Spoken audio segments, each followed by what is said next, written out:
안녕하세요. 칠기조날입니다. 파스칼은 인간의 불행은 차분히 앉아 휴식을 취할 줄 모르는 데서 비롯된다고 말했습니다. 그렇다면 우리는 행복을 위해 제대로 된 휴식을 취하며 살아가고 있는 것일까요? 세상의 흐름은 점점 빨라지고 질주하는 삶에서 잠시 벗어나고 싶은 마음은 굴뚝 같지만 어떻게 휴식을 즐겨야 하는지 알지 못합니다. 우리는 제대로 쉬어보거나 온전한 나만의 시간을 가지는 일에 익숙하지 않기 때문입니다. 그런 의미에서 우리 모두는 현재 불행한 삶을 살고 있는지도 모릅니다. 더 많이 가지려고 바쁘게 살수록 영혼은 피폐해지고 메말라가는 현대인들. 그런데 인생을 즐기고 행복하게 살기 위한 것이 아니라면 대체 무엇을 위해 그렇게 열심히 살고 있는 것일까요?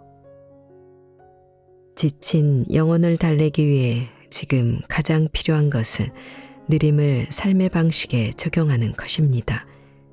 시간에 쫓겨 허둥대지 않으면서 나만의 속도에 맞춰 살아가며 나를 돌아보고 진정한 삶의 의미와 행복을 찾아가는 여정.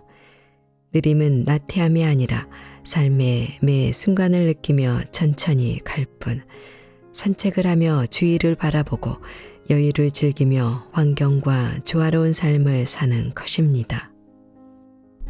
오늘 소개할 책은 느림의 철학자 피에르 쌍소가 전하는 느리게 산다는 거입니다.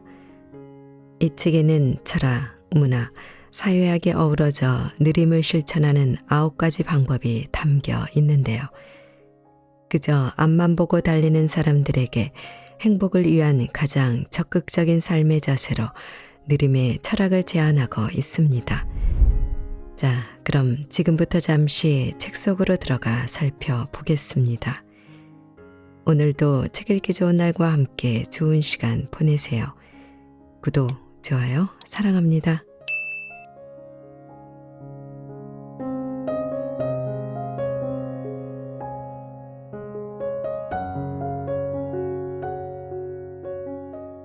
나만의 속도에 맞춰 살아가도록 나를 내버려 두라. 과거에 느린 사람은 평판이 좋지 않았다. 느린 사람은 어려운 행동을 할 때도 굼뜨다고 손가락질 받았고 서투르다는 말을 들었다. 우아하게 걸을 때도 둔한 사람이라 여겨졌다. 또 일에 열의가 없다는 의심까지 받았다. 느린 사람들보다 날렵한 사람들, 예컨대 민첩한 손놀림으로 식탁을 치우고 나지막한 목소리의 요구까지 알아듣고 신속하게 해내며 암산에도 뛰어난 사람들이 더 사랑받았다. 그들의 민첩함은 행동과 대답에서 드러났고 심지어 날카로운 눈빛과 뚜렷한 표정에서도 드러났다. 그런 사람들은 걱정하지 마십시오. 어떤 공경에서도 벗어날 수 있으니까요. 라고 말하곤 했다. 이쯤에서 나는 내 길을 선택하기로 마음먹었다. 느림의 길이었다. 나는 꾸불꾸불 느릿하게 흐르는 로트강에 또 9월이면 여름의 마지막 열매들 주변을 서성이며 서서히 저물어가는 햇살에도 한없는 애정을 느꼈다. 남자든 여자든 삶의 여정에서 얼굴이 조금씩 고상하고 선하게 바뀌어간 사람들을 부러워했다. 시골에서는 힘든 하루 일을 끝낸 남자들이 포도주 잔을 얼굴 높이까지 지켜들어 전등불에 비치며 가만히 응시하다가 조심스레 마셨다. 100년을 산 나무들은 한 세기를 이어온 운명을 끝냈다.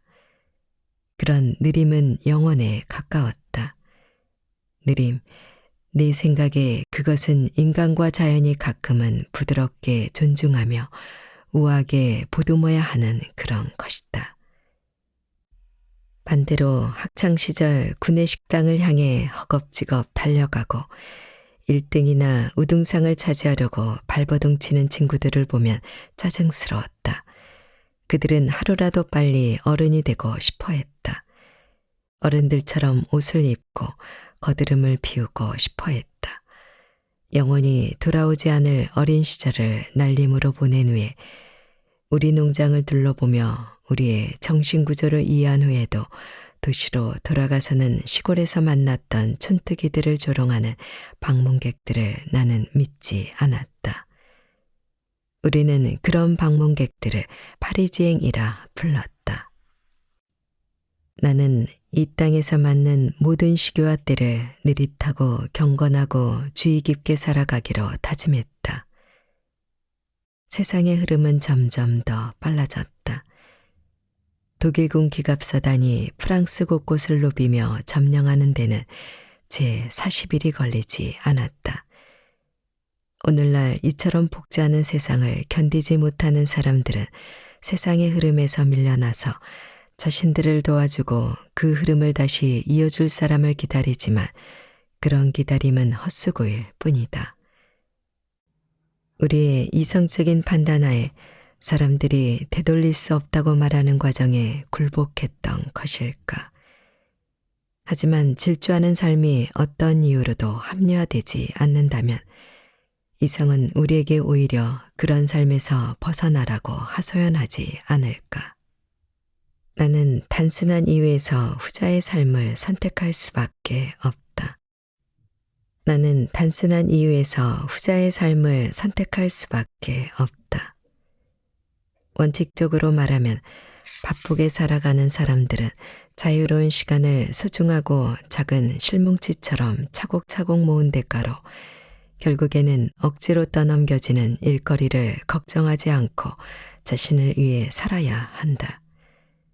그들은 잠깐이라도 엄청난 삶의 압력에서 해방되고 싶어 하지만 뭔가가 결핍된 상태에서 불쌍하게 살아가는 게 확실한 듯하다.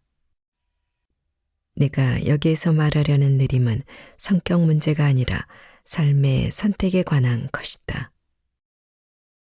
정해진 시간을 앞당기지 말고 시간에 쫓겨 허둥대지 않는 것이 바람직하다는 뜻이다. 사방에서 재촉받고 때로는 우리가 그런 압력을 자진에 따르는 사회에서 건강하게 살아가기 위해 하루라도 빨리 시작해야 할 과제다. 나는 이런 느림의 자리를 내주고 우리에게 한결같은 마음을 보장해주는 몇 가지 자세를 이야기하고 싶었다. 한가로이 걷기. 여유를 갖고 발걸음이 닿는 대로 풍경이 이끄는 대로 걷는다. 듣기. 다른 목소리에 마음의 문을 열고 믿음을 준다. 권태. 어떤 것도 사랑하지 않는 게 아니라 무의미하게 느껴질 때까지 받아들이고 음미한다. 꿈꾸기. 희미해져 가지만 여전히 주의 깊고 민감한 의식을 내면에 심는다. 기다리기. 시야를 최대한 넓고 크게 펼치기 위해서. 내면의 고향. 시대에 맞지 않는 단역이 되어버린 우리 존재에서 시들어버린 부분. 글쓰기. 우리의 진실한 면을 조금씩 되살리기 위해서. 포도주의 지혜. 지혜의 학교. 모데라토 칸타빌레. 절제를 넘어서 우아하며 느리게. 이 모든 자세에서 느림은 더 빠른 박자에 적응하지 못한다는 뜻이 아니다. 느림은 시간을 급하게 다루지 않고 시간에 쫓겨 허둥대지 않겠다는 의지, 결국 세상을 받아들이고 삶의 길에서 우리 자신을 잊지 않는 능력을 키워가겠다는 의지의 확인일 뿐이다. 내가 흥분해서 지나치게 엄격하지는 않지만 철학적으로 이야기했는지도 모르겠다. 내 마음이 들썩거렸을 수도 있다. 나는 느림과 신속함이 서로 다투는 불확실한 세계에서 한가로이 거닐고 싶다. 그렇다고 활기차고 민첩한 모습을 어떻게 찬양하지 않을 수 있겠는가? 배우는 자신의 역할을 기민하게 해내며 숙련된 역량과 영감까지 보여줘야만 한다. 그런데 어떻게 피가로 역할을 하는 배우에게 감사의 표시를 하지 않을 수 있겠는가? 나는 검사 역할, 하지만 친절하고 너그러운 검사의 역할을 떠맡았다. 따라서 일의 진행을 빨리하며 지칠 줄 모르고 정신없이 몰아붙이는 사람들을 상대로 소송을 제기했다. 하지만 불확실한 문화적 열풍에도 경계심을 늦추지 않았다. 온갖 형태를 띤 문화에 운명을 바치고 거기에서 삶의 정당성을 찾는 사람들을 내가 흠모하지 않는 것은 아니다. 이 소송에 다소 엉뚱한 면이 있었다는 걸 인정하지만 나는 공격적이지 않으면서 신랄하게 또 충분한 근거하에 비판했기를 바란다. 나는 깊이 생각한 끝에 찾아낸 이상향에 다채로운 색을 입혀주려 애썼다. 도시계획의 지연을 위하여 사람과 상품의 자유로운 왕래를 방해하지 않으면서도 우리가 살아가고 거주하는 곳에서 조화로운 관계를 만끽하고 싶은 마음이 고려되어야 한다. 작별 대신 나는 교훈들을 하나를 안겨주려 한다. 분주하지 않고 가벼운 마음으로. 어떻게 해야 우리는 세상과 타인을 지배하지 않고 그들에게 친절한 모습을 보여줄 수 있을까? 한마디로 이 책을 호의적으로 읽고 난 후에 어떻게 해야 더 잘 살 수 있을까? 권태를 즐기고 황폐하게 변했다고 말해도 과언이 아닌 잠에 빠진 듯한 시골을 찾고 대담하고 고독한 글쓰기를 시도하고 결단코 일어나지 않을 일을 기대하며 두 팔을 활짝 펼치기보다는 두 손을 다소곳이 모으고 보도주에만 있는 고유한 지혜에 탐닉한다면 세상을 향한 불만을 표현하는 짓이 아닐까. 그보다는 더 고결한 다른 길, 달리 말하면 그런 불만의 길이 아니라 차라리 낯선 곳을 찾아가는 길을 선택하는 편이 낫지 않을까. 내가 세상을 향해 불만을 토해낸 것이라고는 생각하지 않는다. 삶은 내게 주어진 기회, 두 번 주어지지 않는 행운이라고 생각한다. 삶이 우리에게 선물을 주기 때문에 또 이상적으로 균형이 맞춰질 때 기쁨의 크기가 고통의 크기를 넘어서기 때문에 삶이 행운이라는 것은 아니다.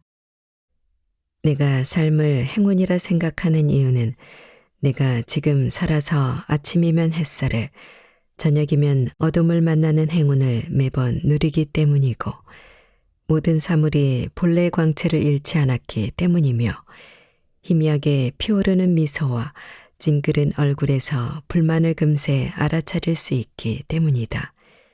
한마디로 세상이 나에게 말을 걸기 때문이다. 삶 자체는 파도처럼 일렁이며 넓게 펼쳐진다. 삶은 거친 돌풍이나 강물보다는 작고 섬세한 물방울과 같다. 우리를 구속하는 억센 힘이라기보다는 부드럽게 감싸주는 빛과 같다. 모든 인간에게 주어지는 삶이라는 특권을 핑계로 나는 나만의 공간을 원했고 원했어야 했다. 아무도 없는 공간 혹은 영혼에 가까운 공간에 응거하거나 피신하기 위해서가 아니라 내가 존재함으로써 발생하는 시간에 시달리고 싶지 않아서였다. 물론 부정직할 수밖에 없는 온갖 제안을 해오며 내 공간을 차지하려는 사람들도 달갑게 생각하지 않는다. 그래서 그들의 제안에 반대하는 이유를 나는 이 짤막한 책에서 밝혔다. 나만의 속도에 맞춰, 더 정확히 말하면 운명의 여신이 나를 위해 미리 정해둔 속도에 맞춰 살아가도록 나를 내버려 두라고 그들에게 강력하게 요구하는 바다. 한가로이 걷는다는 것은 시간을 멈춘 게 아니라 시간에 때밀리지 않고 그 흐름에 순응한다는 뜻이다. 한가로이 걷기 위해서는 여유로움이 전제되어야 한다. 요컨대 목적지에 이르기 위해 세상에 구애받지 않겠다는 의지가 있어야 한다. 한가로이 거닐 때 우리는 물건을 그저 구경할 뿐 그 물건들을 반드시 사겠다는 욕심까지 부리지는 않는다. 주변 사람들의 얼굴을 조심스레 바라보지만 그들의 관심을 끌려고는 하지 않는다. 나는 분주한 도시에서도 느긋하게 천천히 한 걸음씩 내딛는 것을 상품화된 사회에서도 순간의 경이로움을 맛보게 해주는 중요한 오브제라 생각하고 싶다. 한가로이 걷는 여인의 모습에서는 당당하면서도 유려한 면마저 엿보이고 한가로이 걷는 남자의 쉴 새 없이 움직이는 호기심에 찬 신중한 눈빛은 총기로 번뜩인다. 둘 다 나에게는 즐겁게 관찰해보고 싶은 대상이다. 주위에 지나치게 관심을 기울이면 느긋한 산책에 좋을 것이 없다. 길거리의 풍경과 행인들의 얼굴을 지나치게 유심히 관찰하면 그것들이 기묘하게 본래와는 다른 모습으로 변해버린다. 따라서 한가롭게 산책하는 사람들에게서 어떤 것도 개입하지 않은 행복감을 빼앗아 간다. 통제할 수 있는 반수면 상태보다 비판적인 시각을 띠게 되기 때문이다. 이렇게 되면 조르주 페렉이 말한 것처럼 공간은 우리가 치밀하게 그 특징을 해석하려 하지 않고 푹 빠져드는 존재가 아니라 의혹거리가 된다. 눈에 보이는 것을 주목하라. 주목할 만한 것이 무엇인지 알아낼 수 있는가? 우리에게 강한 인상을 주는 것이 있는가? 더욱 냉철하게 관찰해야 한다. 아주 짧은 순간이라도 낯선 도시에 있다는 기분을 느낄 수 있을 정도로, 더 구체적으로 말하면 현재 무슨 일이 일어나고 어떤 일이 일어나지 않는지 알아차리지 못할 정도로 주변 전체가 낯선 곳으로 변하고 눈앞의 공간이 도시, 도로, 건물, 인도라고 불리는 것조차 인식하지 못할 정도로, 어떤 도시가 구체적인 물건과 더는 동일시되지 않을 때, 예컨대 그 도시와 그 도시의 푸른 나무의 관계를 끊어낼 때 우리는 그 도시에 대해 지녔던 본래의 믿음의 의문을 품게 된다. 신중한 시선으로 다른 사람들은 모르고 넘어갔던 것을 찾아내는 것도 좋지만 소박한 시선으로 겉모습 뒤에 감추어진 면까지 파헤치지 않는 편이 더 낫다. 한가롭게 걷는 사람은 자신이 선택받은 사람이라 생각하지도 않고 기적과 성질을 새롭게 찾아내려는 계획에 참여한다고도 생각하지 않는다. 기적과 성질을 새롭게 찾아내려는 계획에 참여한다고도 생각하지 않는다. 이런 점에서 경이로운 숲을 거닐듯이 도시를 산책하며 영감을 얻는 예술가들과 다르다. 예컨대 시인 앙드레 브루통은 이유는 모르겠지만 발걸음이 닿는 대로 걷다 보면 나는 항상 그곳에 와 있다.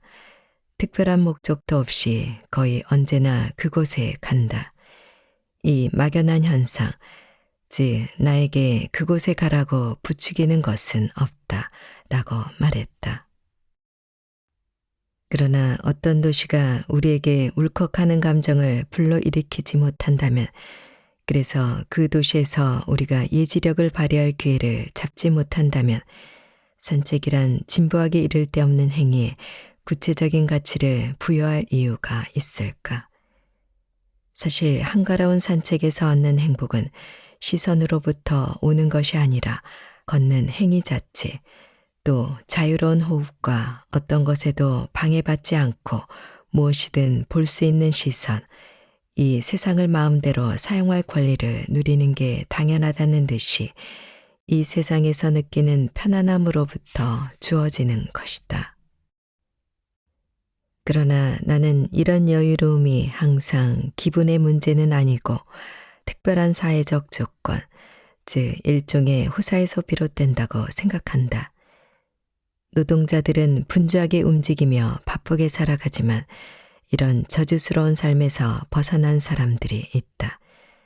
시골에서 살 때 우리는 뜨거운 여름에 토마토 밭에서 허리를 구부리고 일하는데 느긋하게 산책하는 사람들을 보면서 그와 똑같은 감정을 느꼈다. 물론 그들 중에는 휴가를 즐길 만한 자격을 지닌 사람도 적지 않았다. 그렇다고 그들이 여유 있게 거닐면서 우리에게 다정한 손짓을 살그머니 보낼 때마다 우리가 그런 행동을 몰상식하다고 생각하지 않은 것은 아니다. 한가로이 걷기는 산책과 많은 점에서 다르다. 물론 한가로이 걷기도 흔히 건강에 좋다는 이유로 정당성을 부여받는다. 소화에 도움이 되고 맑은 공기를 허파에 가득 채울 수 있어 건강에 좋다는 것이다. 이런 시시한 이유를 넘어 한가로이 걷기의 장점을 만끽하려면 나와 모든 점에서 의견이 다르고 나를 궁지에 몰아넣어 탄성을 자아내게 만들거나 화를 터뜨리게 만드는 친구와 함께 걸어야 한다. 우리 입씨름이 옆으로 세어 예상하지 못한 방향으로 전개되듯이 한가로이 거닐 때도 뜻밖의 곳, 예컨대 어떤 사거리나 어떤 카페를 지나게 된다.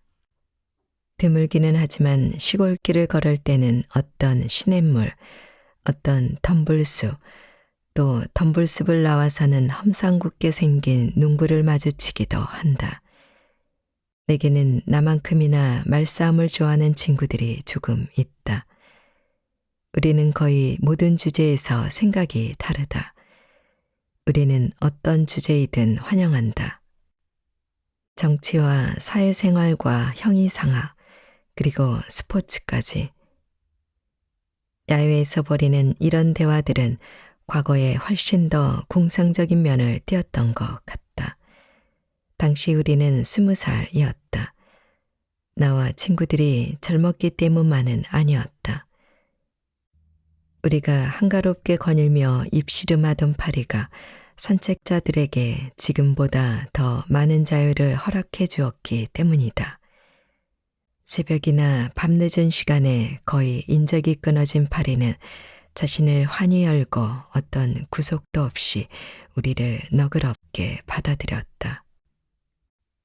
중앙시장 부근을 맴돌았다. 그곳에 감도는 생동감에 우리는 불편을 느끼기는커녕 오히려 더욱 흥분했다. 저녁이 되면 곳곳에 불이 밝혀졌다. 건장한 사람들이 채소 바구니나 과일 바구니를 싣고 내리는 동안 우리는 계속 얘기를 나누면서 그곳에 맴도는 희열과 함께하며 우리만의 방식으로, 즉 우리 입씨름의 불길로 그곳의 열기를 더욱 뜨겁게 한다는 기분에 젖어들었다. 중앙시장은 이제 사라지고 없어 내가 다시 20살이 되더라도 우리는 그때처럼 뜨겁게 가슴을 불태우지는 못할 것 같다. 간판과 광고판이 너무 많아 그것들을 피해 다니느라 정상적으로 이야기를 나누는 건 불가능할 듯하다. 우리는 상품 진열대를 비켜 다녀야 했고 장을 보러 나온 주부들과 부딪히지 않으려고 조심해야 했다. 따라서 몸을 자주 움직여야 했고 덩달아 우리 목소리 톤도 높아지고 말이 많아졌다. 우리는 아름다운 구역들을 결코 무심하게 지나치지 않았다. 멋지게 보이는 건물들, 브레테유가의 가로수길처럼 가지런히 심긴 나무들을 만나면 어김없이 걸음을 멈추었다. 우리 눈을 사로잡은 호화로운 건물과 그윽한 분위기가 우리를 편안하게 감쌌다. 우리는 여유 있게 세상을 다시 만들 수 있었다. 그곳에 사는 부유한 사람들이 우리를 상냥하게 맞아주도록 그들의 운명까지 바꿔놓기도 했다. 몇몇 다리에서는 우리는 입을 다물고 휴식을 취하며 생강을 묵묵히 바라보았다. 좌우로 드넓게 펼쳐진 강변에 파리의 중요한 지역들이 늘어섰고 건물숲에 가려졌던 하늘이 갑자기 드러나기도 했다. 이런 삼라만상의 아름다움만으로도 우리는 행복했는데 굳이 딴 말이 필요했겠는가? 솔직히 말해서 우리는 체질적으로 조용한 사람들이 아니었다.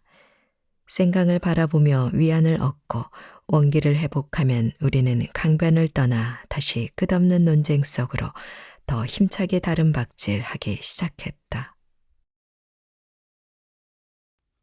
우리가 그렇게 밤을 지새우며 대화를 나누었던 주된 목적이 무엇이었는지는 기억나지 않는다. 나이 든 지금 생각하면 놀랍기만 한 지적인 자극을 즐겼던 것일까? 아니면 이 특별한 도시를 조금씩 더 알아가는 즐거움을 만끽했던 것일까? 인적이 드문 시간에 나는 친구들과 함께 닉상부르 공원이나 몽수리 공원 같은 몇몇 공원을 주로 찾았다. 우리는 오솔길과 옆길을 걸었다. 내 생각에 그런 길은 양지점을 잇는 일반적인 길과 달랐다.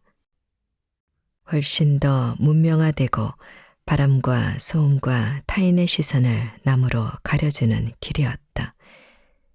그런 길이 갖는 아늑함 덕분에 우리는 단어를 더 신중히 선택하고 상대가 쏟아내는 말을 귀담아 듣고 좀 더 깊이 생각할 수 있었다.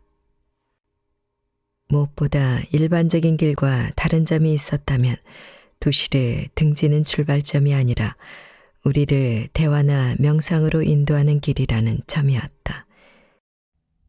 도시와 공원과 구역에는 하나의 공통점이 있었다. 우리의 생각이 달아나고 주의력이 분산되는 걸 막아주는 울타리가 있었다는 점이다. 반면에 유명한 유적들은 우리 입시름의 흐름을 끊어버렸다. 내가 사색의 장소로 시골을 선택하는 경우는 극히 드물었다. 시골에 들어서면 내가 습관적으로 몽상에 빠지는 경향이 있었기 때문이다. 몽상에 빠지면 이성적으로 출현해서 반박하고 논쟁할 필요가 없지 않은가. 따라서 시골에서 나는 나 자신을 상대로 이야기를 나누었다. 엄격하게 말하면 독백은 철학적인 대화와 몽상의 중간쯤에 위치한다. 또 우리는 누군가를 상대로 명확하게 말하기보다 더 자주 혼잣말로 우리 생각을 중얼거린다. 나는 시골길을 거닐 때면 이런 독백에 빠져들었다. 깊은 사색을 위해서는 외부자가 필요하지 않은 듯했다. 외부인이 있었더라면 쓸데없이 말을 걸어 내 사색의 흐름을 방해했을 것이고 언제나 상대를 이기려 하던 나는 진리의 탐구란 목적에서 벗어나 길을 잃고 말았을 것이다. 내가 과거에 친구들과 한가롭게 거닐며 대화를 나누었다는 사실을 지금 와서 말하는 게 타당한 것일까? 한가로이 걷기는 어떤 결과도 기대하지 않는 행위이고 그렇게 걷는 사람의 뺨이 약간 발그스레해지는 효과만을 낳는 행위로 여겨진다. 무사태평하지는 않았어도 우리에게 분주한 여행자나 노동자와 달리 일정한 목적이 없었던 건 사실이다. 목적지가 분명하지도 않았지만 우리가 걷고 찾아내는 길 자체가 목적지보다 더 중요했다. 그러나 우리는 아무 생각도 없이 무작정 한가로이 걷는 경박한 사람들과 달랐다. 우리에게는 기억에 남을 만한 모험을 시도하는 자부심, 그 모험에 우리 존재에서 무시할 수 없는 부분을 내던졌다는 자부심이 있었다.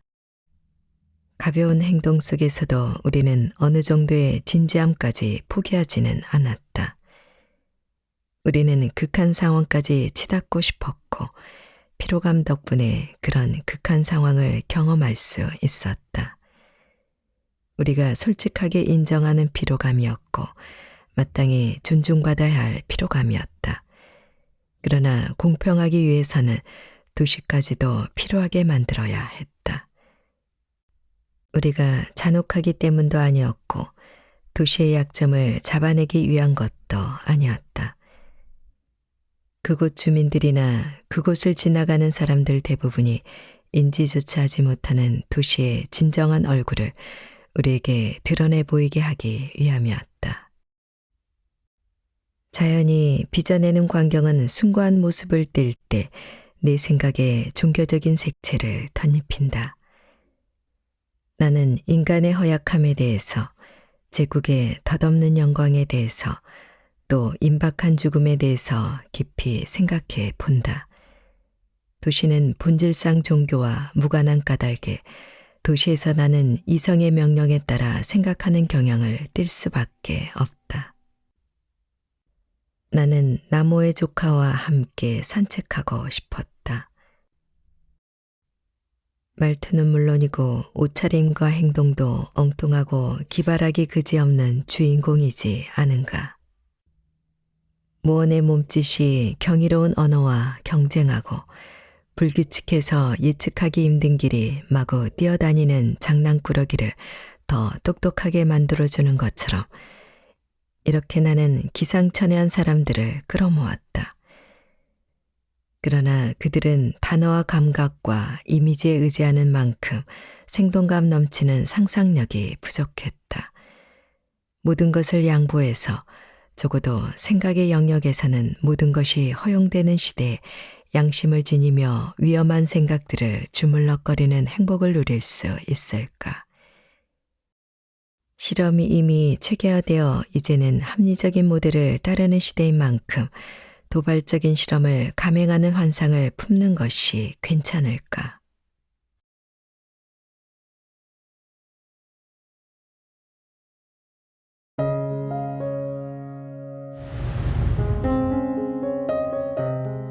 안녕하세요. 칠기존날입니다. 사람들은 옳은 일을 행하면 복을 받을 것이라고 말하지만 인류 역사에 남은 여러 사건이 있고 그렇지만은 않음을 증명합니다. 흔한 믿음과 반대로 선행이 불운을 가져올 때도 많으며 길고 행복하고 건강한 삶이 곧 좋은 삶은 아니라는 사실을 보여준 사례 또한 적지 않습니다. 실제로 우리가 가장 존경하는 삶의 형태는 우리가 추구하는 삶의 형태와 거리가 멀다고 할 수 있습니다. 많은 사람들이 선택하는 평범한 길이 존재한다는 이유만으로 그 길을 가는 것이 옳지 않을 수 있습니다. 어떤 길을 걸어야 할지는 우리 각자가 책임져야 할 몫입니다. 많은 사람이 선하다고 생각하는 이유만으로 그 삶이 선하다고 여겨서도 안 되며 세상을 바라보는 관점 역시 우리 각자가 책임져야 할 몫인 것입니다.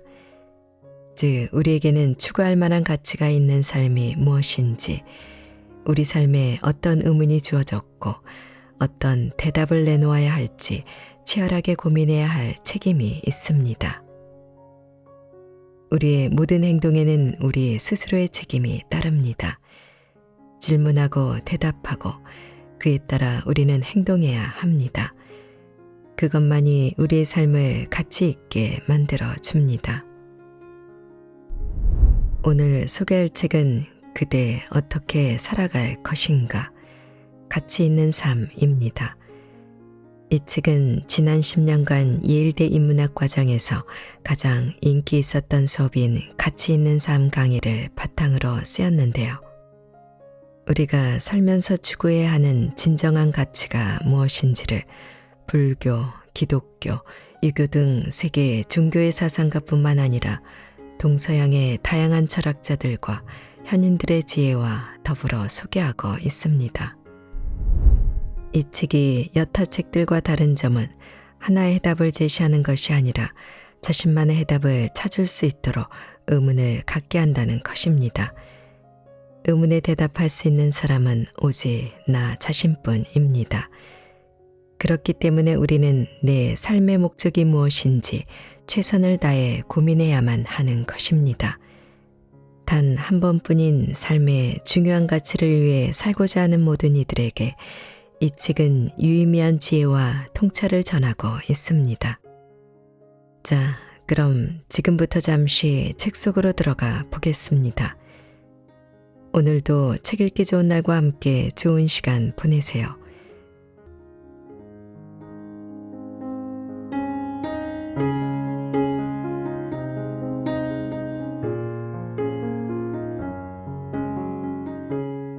초대교황이 되기 전까지 시몬은 거대한 제국의 변두리에 자리한 작은 영지에, 작은 호숫가에, 작은 마을에, 작은 집에 사는 지극히 평범한 사내였다. 시몬은 같은 마을에서 나고 자란 여인과 결혼해 여느 동네 사람처럼 업으로 일하며 생계를 꾸려 나갔다.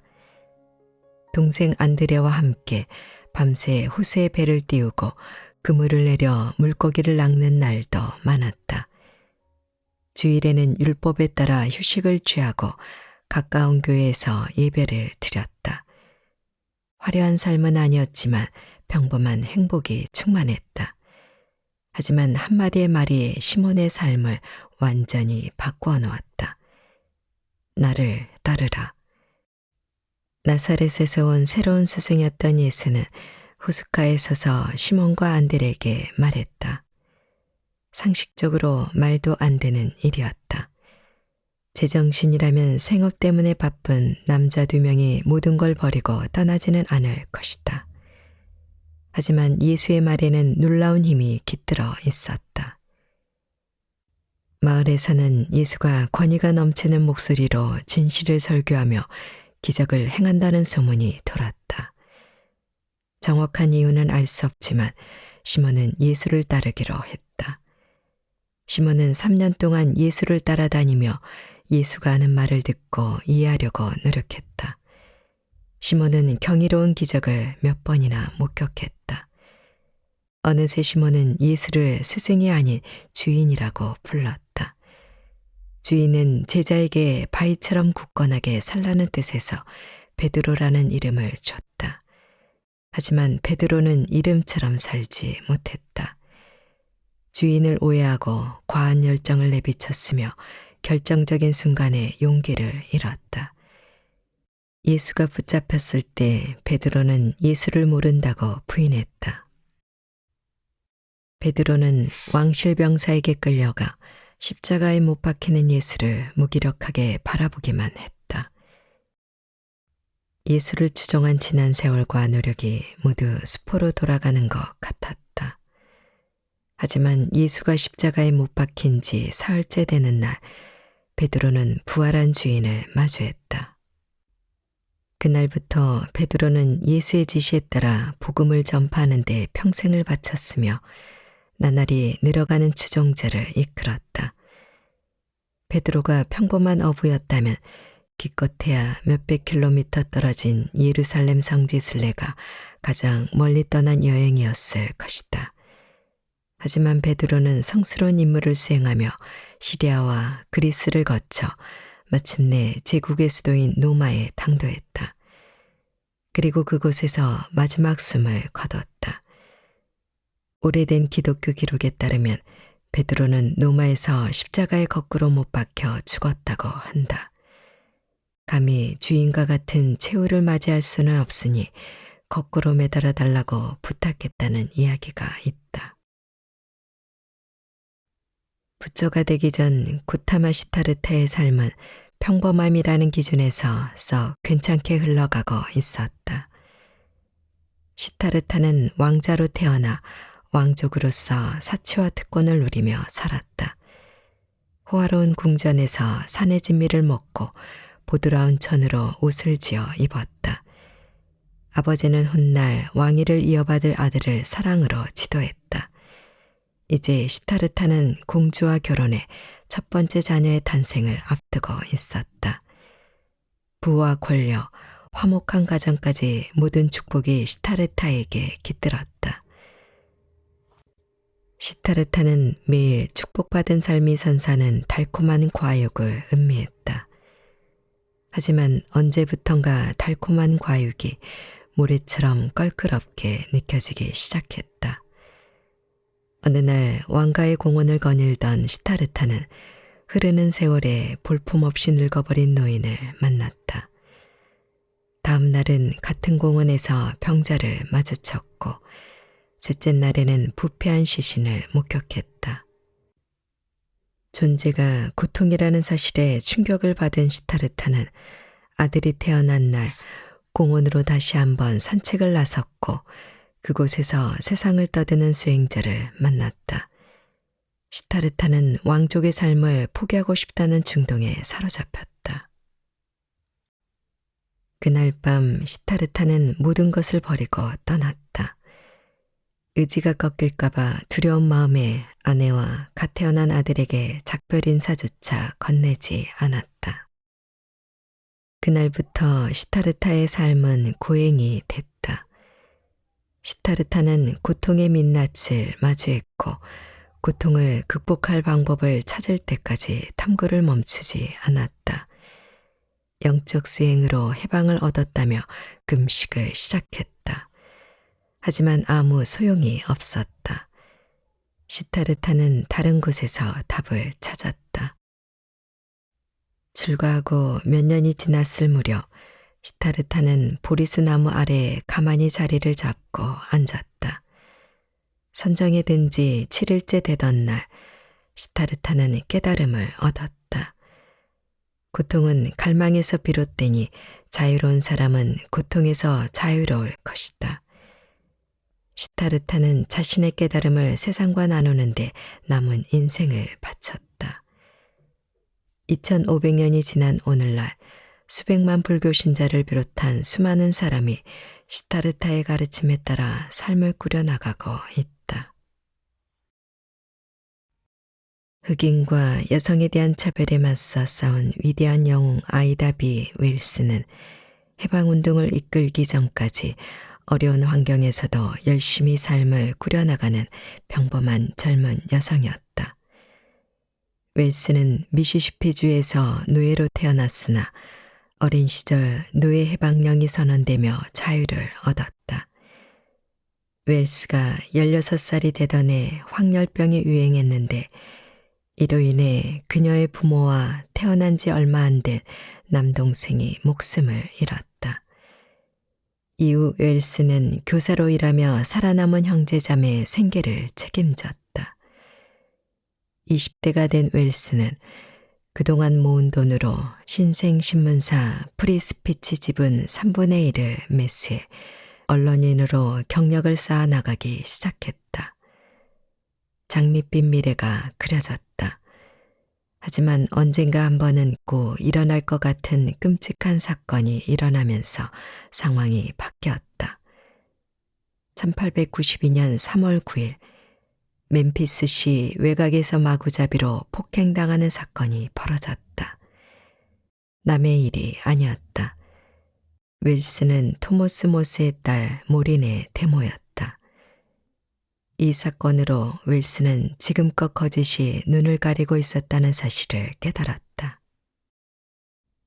남부에서 일어난 폭행 사건을 접한 많은 사람이 그랬듯 나 또한 대중에게 전해지는 메시지를 그대로 믿었다.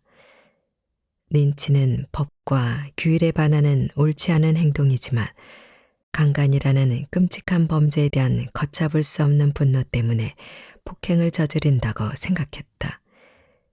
린치로 사망한 피해자가 목숨을 잃을 만한 짓을 했을 것이라고 여겼다.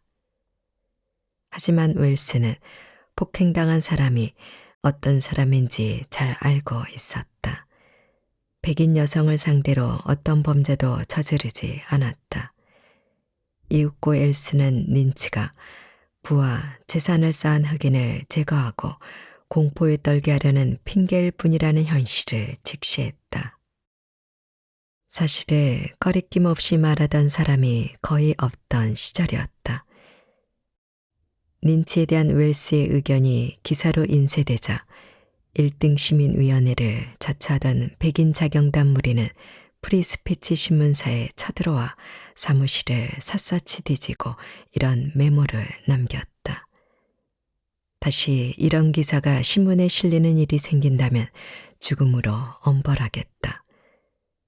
웰스는 신문사를 잃었지만 린치가 인종차별 행위에 불과하다는 불편한 진실을 세상에 알리기를 멈추지 않았다. 웰스는 미국 전역에서 벌어진 린치 사건을 면밀히 조사해서 자신이 발견한 사실을 유명 플랫폼에 발표하고 북미와 영국에서 강연을 열었다. 웰스의 활동은 미국 흑인 지휘항상협회 설립에 큰 영향을 미쳤다. 또한 웰스는 여성 권리 신장을 위해 끊임없이 노력했다. 참정권 운동 단체와 미국 유색 여성 단체도 설립 과정에서 웰스의 도움을 받았다. 웰스는 사후에 퓰리처상 특별상 수상자로 선정되었다. 진실을 알리려는 웰스의 끊임없는 헌신은 수백만 명에게 도움을 줬다. 모든 변화는 의문에서 시작된다. 고타마 시타르타는 왕족이라는 주의를 버리고 부처가 되어 위대한 전통을 창시했다. 시몬 베드로는 예수를 부인하는 실수를 저질렀지만 끝내 기독교 교회 설립의 바탕이 되는 바위 역할을 했다. 아이다 비 웰스는 교사라는 안정적인 직업을 포기하고 진실을 알리며 흑인과 여성 해방을 이끌었다. 이렇게 전혀 다른 세 사람은 전혀 다른 삶을 살았지만 자신에게 주어진 삶의 형태에 의문을 품었다는 공통점을 지닌다. 이들에게 당연하고 평범한 일상이 질문처럼 다가왔다.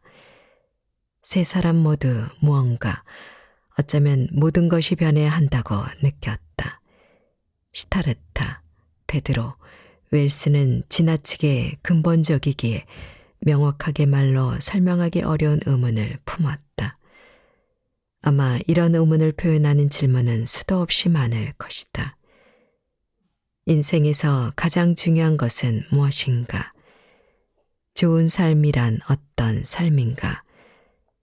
무엇이 삶을 풍성하게 만드는가? 인간다운 가치를 품은 삶을 살려면 어떻게 해야 하는가? 진실한 삶이란 무엇인가? 무엇이 옳고 진실하고 선한가? 어떤 질문도 세 사람이 품은 의문을 완벽히 표현하지 못했다.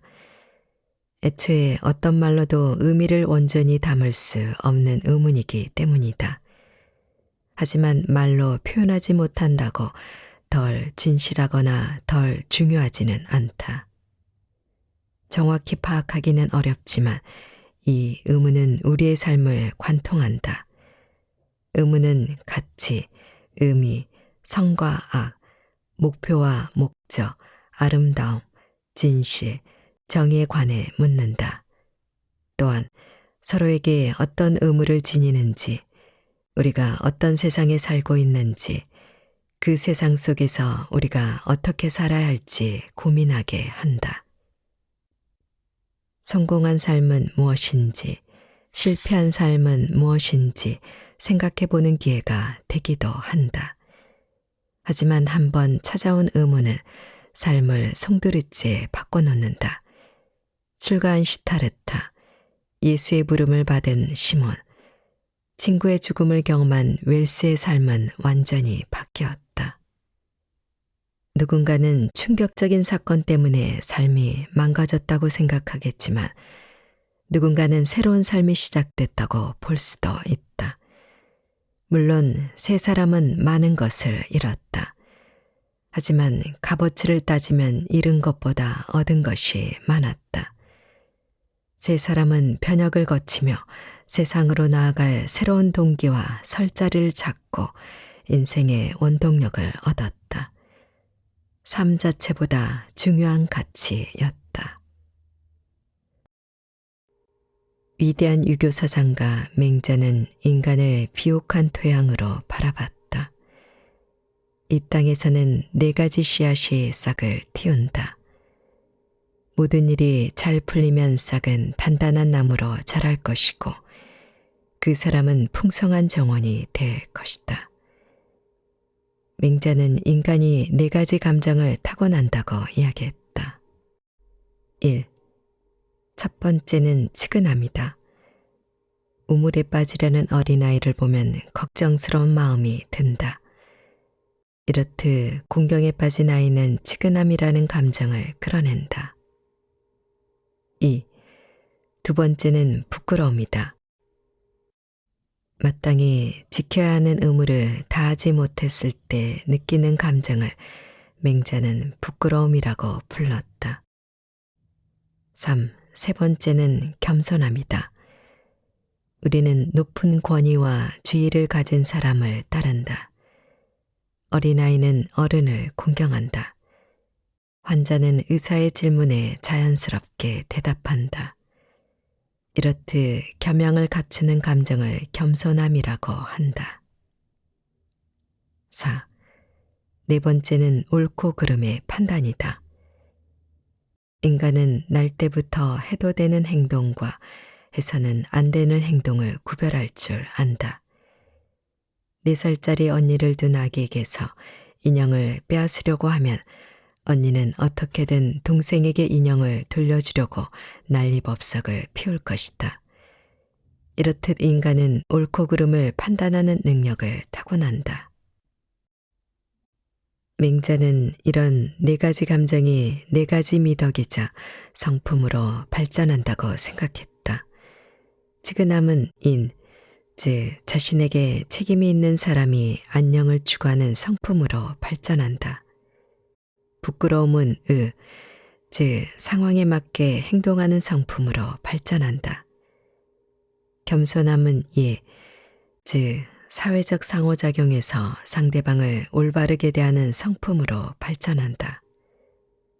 옳고 그름의 판단은 지, 즉 진정으로 인간답고 올바르고 예의 있는 행동이 무엇인지 분별할 줄 아는 성품으로 발전한다. 맹자에 따르면 인간은 모두 4가지 싹을 품고 태어나지만 4가지 싹이 모두 무럭무럭 자라날 것이라는 보장은 없다. 주변을 둘러보라. 모든 사람이 인간답고 의롭고 예의 바르며 지혜롭다고 생각하는가? 아무래도 아닌 것 같다.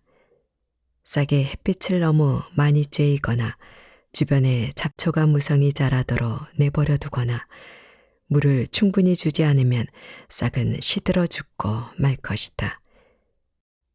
감정의 싹 또한 이와 다르지 않다.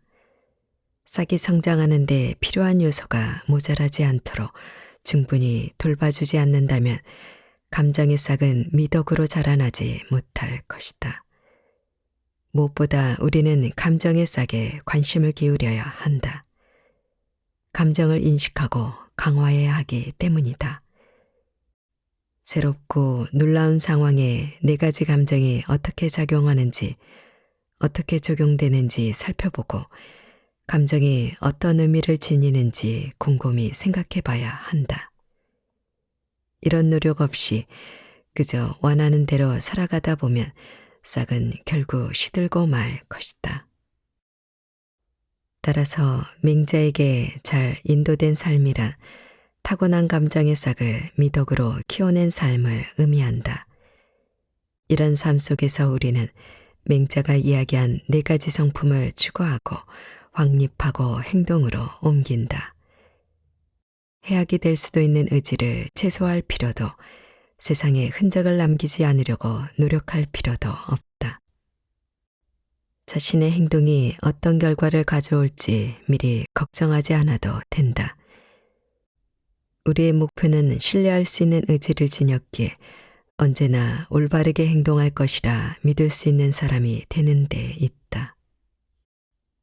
맹자는 4가지 미덕 중에서도 특히 사회적 관계를 원활하게 유지하는 데 도움이 된다고 생각한 미덕에 큰 비중을 뒀다.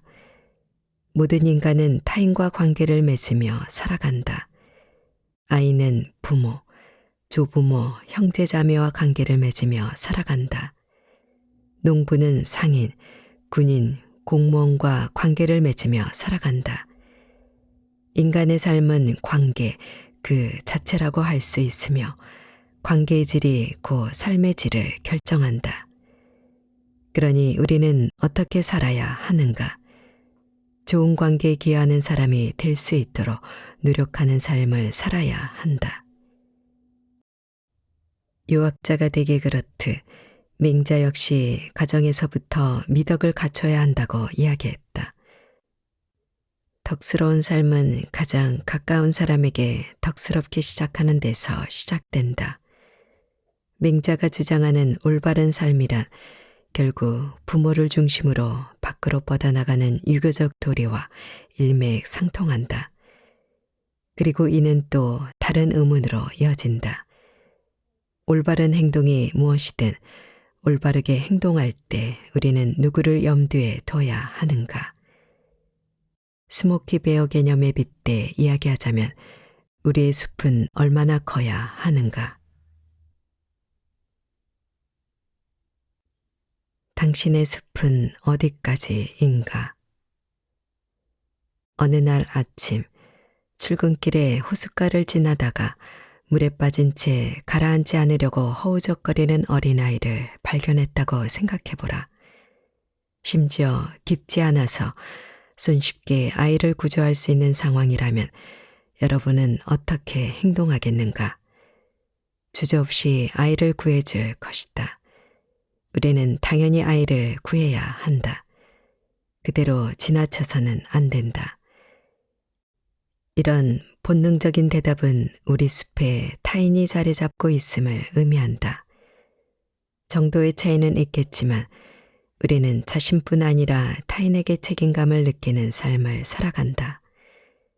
극단적인 가정을 앞세운 실험치고 결과는 그다지 극적이지 않다. 하지만 우물에 빠지려는 아이를 예시로 든 맹자와 별개로 이 실험을 생각해낸 호주 출신 공리주의자 피터 싱어는 아이를 구해야 한다는 단순한 대답보다 훨씬 날카로운 결과를 도출했다.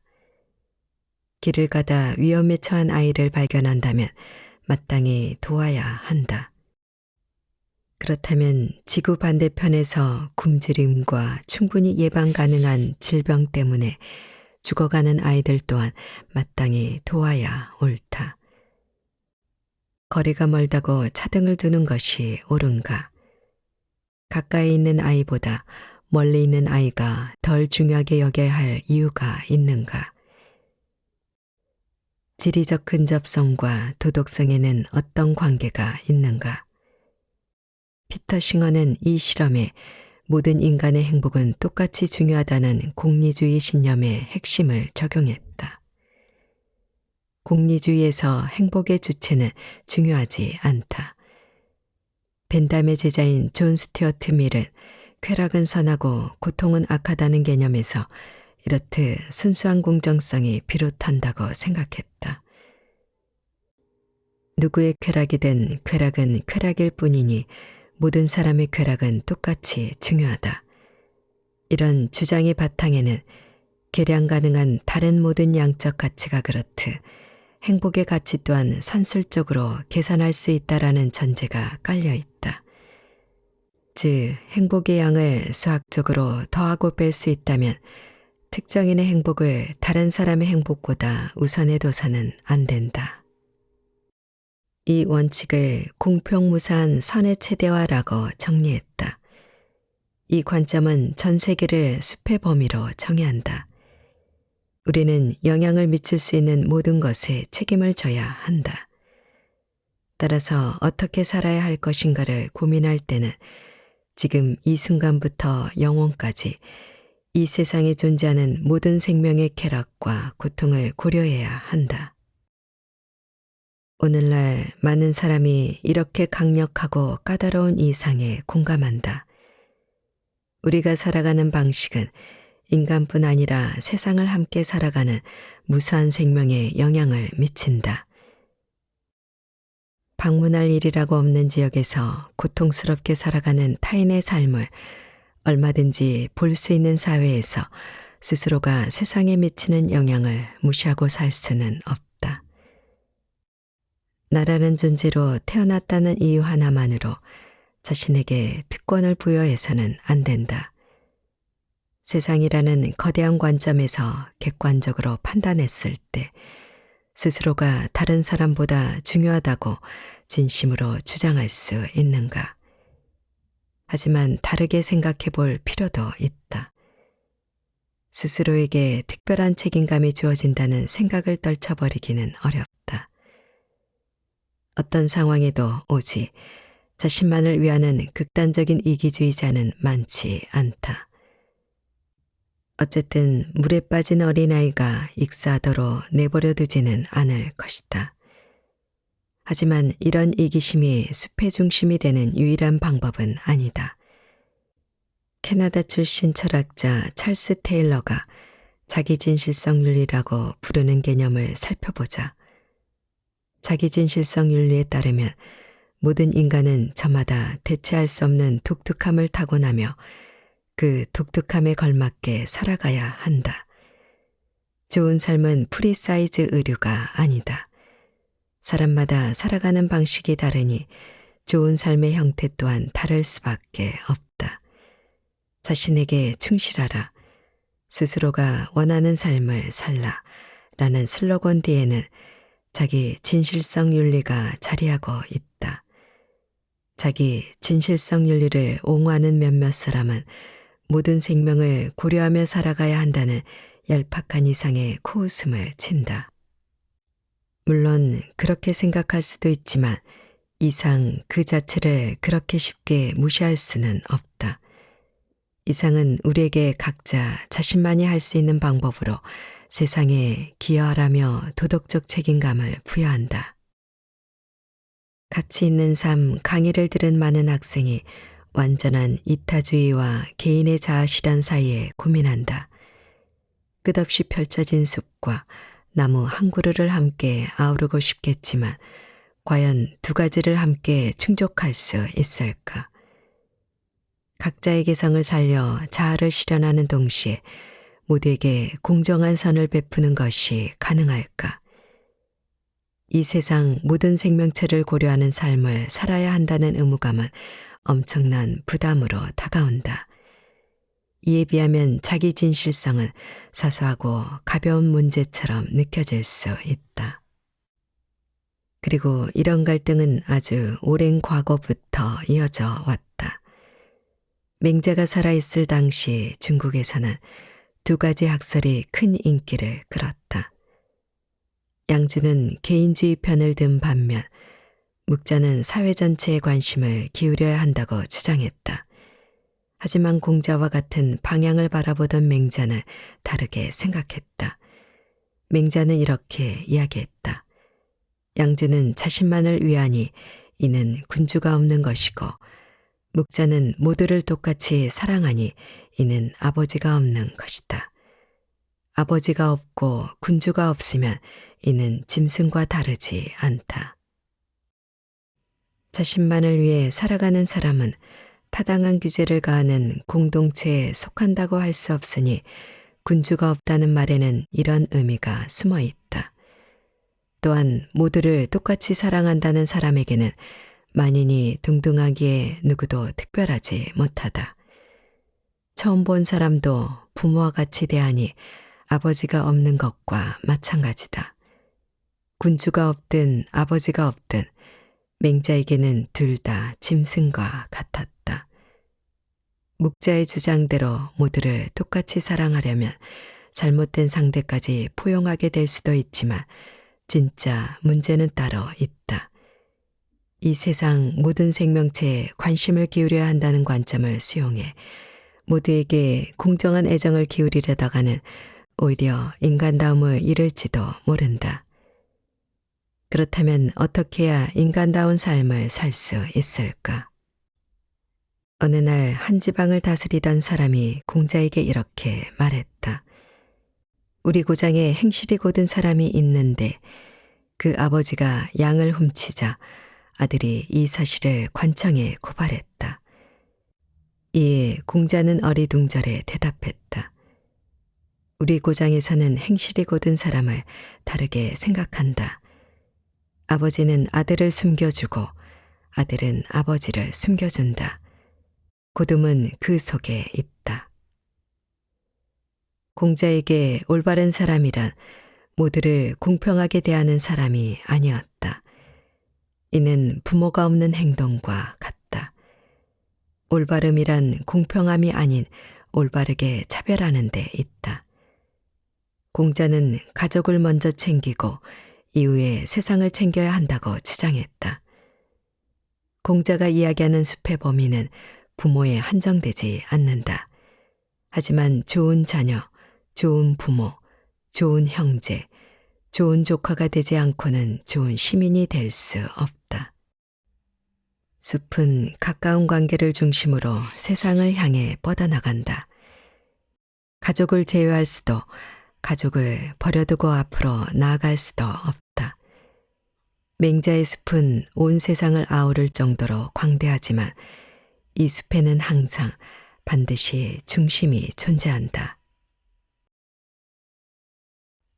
아브라함의 하나님은 이웃을 사랑하라고 했다.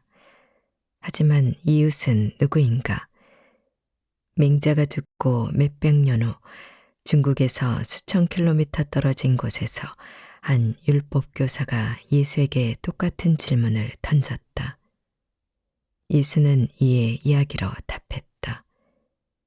어떤 사람이 강도를 만나 흠씬 두들겨 맞고 길가에 버려진 채 죽어갔다. 제사장이 남자를 발견했지만 무시했다. 또 다른 종교인 역시 남자를 그냥 지나쳐갔다. 마지막으로 지나가던 사람이 쓰러진 남자를 발견했다. 이 사람은 남자를 가엾게 여겨 큰 돈을 들여 남자를 치료했다. 세 번째 행위는 사마리아인으로 알려진 다른 민족적, 종교적 공동체에 속해 있었다. 죽어가는 상황이 아니었다면 남자는 사마리아인을 경멸했을 것이다. 예수는 이야기를 마무리하며 율법교사에게 물었다. 이 셋 중 누가 강도를 만난 남자의 이웃이라고 생각하는가? 율법교사가 대답했다. 남자에게 자비를 베푼 사람입니다. 이에 예수는 조언했다. 너도 가서 그렇게 행하여라. 예수는 공리주의자나 맹자와 다른 방식으로 숲의 범위에 접근한다. 사마리아에는 강도를 만나 다친 남자와 아무런 관련이 없었다. 이웃은 고정된 사회적 범주에 따라 결정되지 않는다. 예수의 가르침에 따르면 우리는 살면서 우연히 마주치는 사람을 위해 우리가 할 수 있는 일, 마땅히 해야 하는 일을 실천하며 살아야 한다. 이는 숲의 범위를 지나치게 좁게 설정해 타인을 소홀히 여기고 가족만을 소중히 여기는 실수를 줄여준다. 하지만 사마리아인은 이 세상에 존재하는 모든 사람에게 관심을 기울이지도 않았다.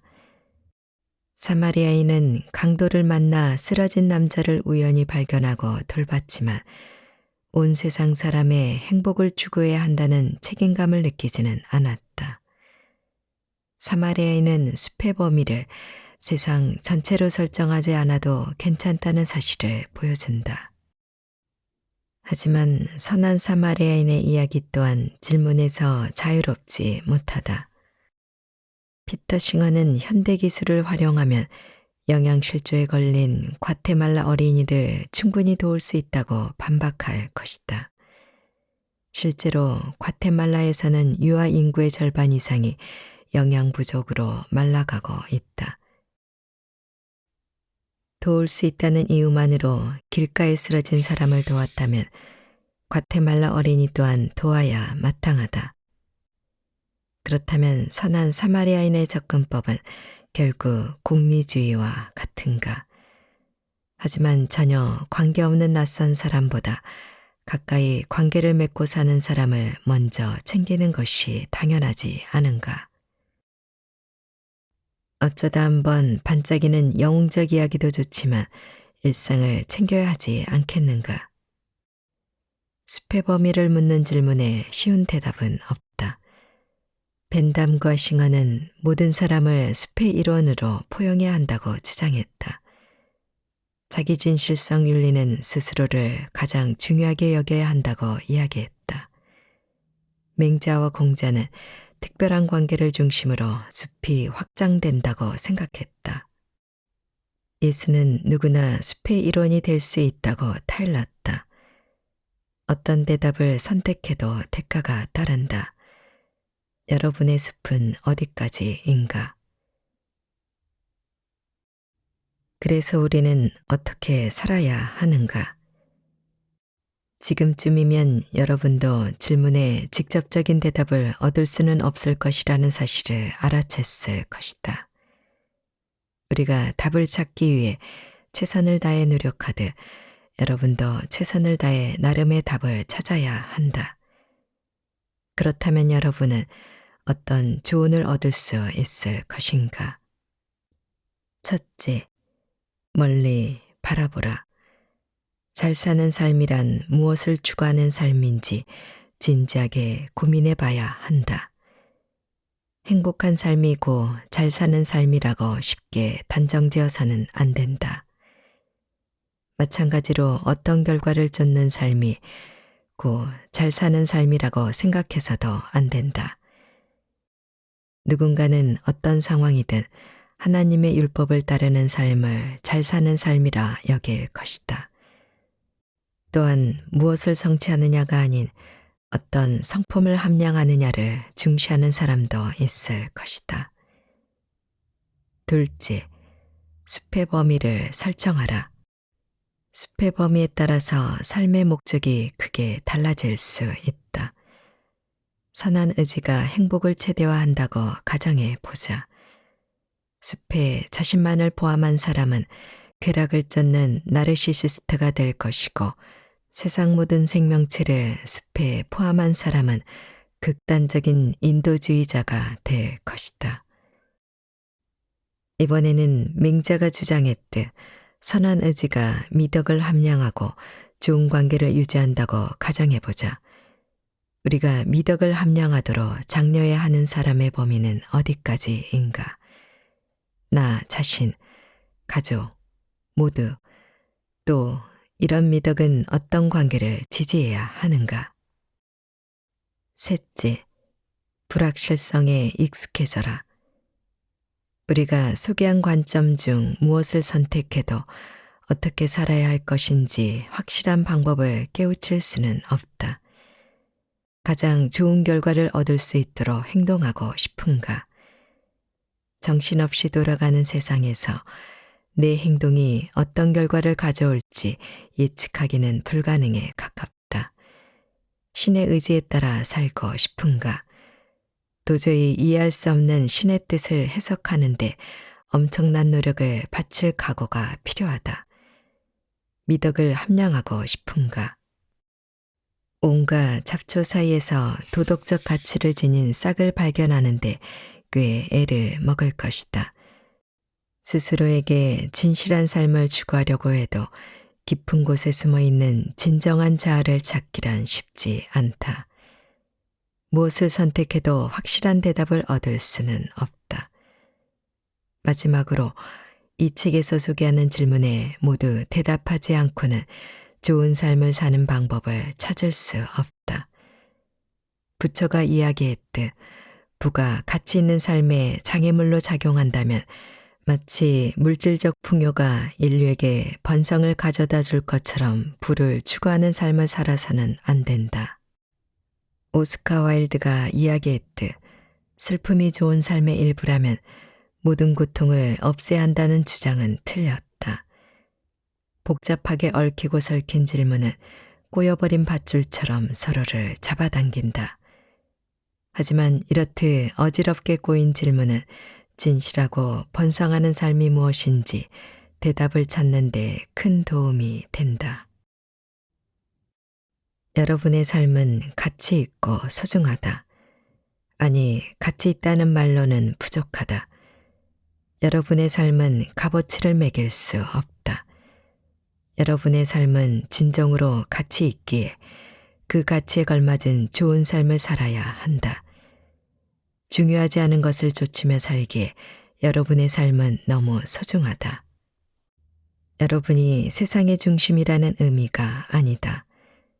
스스로만을 생각하고 살아야 한다는 의미도 아니다. 여러분의 삶은 여러분만의 것이 아니기에 더욱 큰 가치를 지닌다. 우리는 어떻게 살 것인지, 무엇을 위해 살 것인지, 어떻게 대우받고 어떻게 대우할 것인지, 어떤 희망을 품고 어떤 감정을 느낄 것인지에 가치를 둬야 한다. 중요한 가치가 있어야 할 자리를 사소함으로 채워넣어도 세상이 우리를 아무리 보잘것없게 여겨도 이러한 가치는 빼앗거나 지울 수 없다. 하지만 가장 중요한 가치는 우리의 시선을 끌지 않는다. 눈에 띄는 일 없이 묵묵히 자리를 지키니 놓치기 쉽다. 게다가 한 번 손에 넣은 가치를 유지하기도 어렵다. 가장 중요한 가치를 깨닫는 것은 사막 한가운데에서 깨지기 쉬운 보물을 찾는 것과 같다. 보물을 찾았다 하더라도 바람으로부터 보호하지 않으면 모래가 쌓여 다시 보물을 집어삼킬 것이다. 또한 조심스럽게 캐내지 않으면 영원히 사라질 것이다. 그러므로 노력을 멈추지 말라. 의문으로 돌아갈 수 있는 고요한 순간을 찾아라. 소리조차 깨어나지 않은 이른 아침, 소란이 잦아들기 시작한 늦은 저녁, 잠시 할 일을 내려둔 일과 한가운데 언제라도 좋다. 어떻게든 의문을 이해한 시간을 마련하라. 소중한 사람과 소중한 가치를 주제로 대화를 나누길 두려워하지 말라. 가장 중요한 가치라는 보물이 숨겨진 장소를 찾은 것 같다면 그곳으로 돌아가 보물을 발굴해야 한다. 가장 중요한 가치를 중심으로 삶을 꾸려나가라. 우리 삶이 보잘것없다는 생각이 우습게 느껴질 때까지, 위대함을 가장하는 사소함이 공허해 보일 때까지 가장 중요한 가치에 헌신하라. 끊임없이 의문을 추구하라. 가장 중요한 가치를 위해 살아라. 여러분의 인생은 그럴 만한 가치가 있다.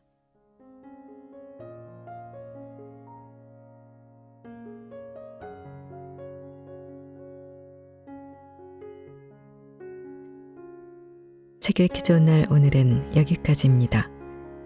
안온하고 포근한 시간 되세요. 사랑합니다.